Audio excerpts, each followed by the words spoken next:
I see one pattern repeating itself.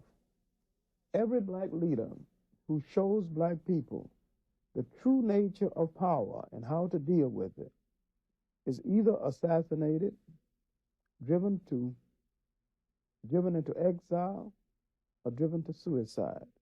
And the pattern has not varied from the mysterious disappearance of David Walker, 1829, after his famous appeal. And you can look at this pattern and you see its consistency. W.B. Du Bois died in exile. Monroe Trotter, the famous Boston Brahmin, allegedly fell from the roof of his own house.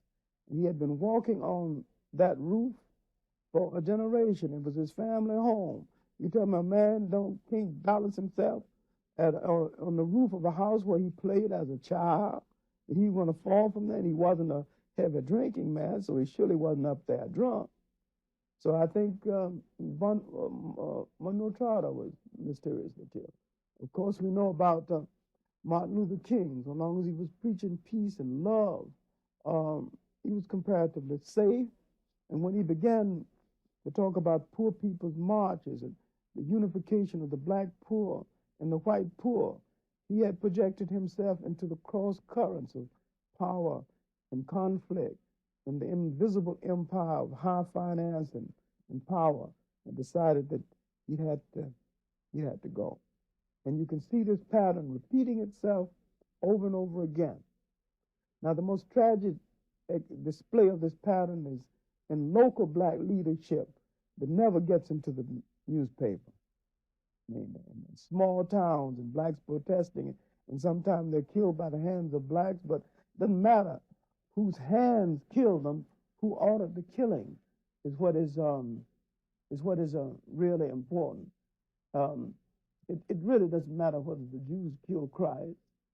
The main thing is that Roman colonialism dominated the area, and if the Roman colonialists didn't want him killed, they could have stopped it by the wave of a hand.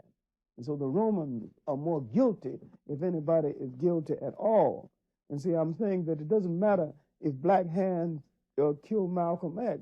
They obviously did. But black hands, black minds didn't order the murder of a Malcolm X.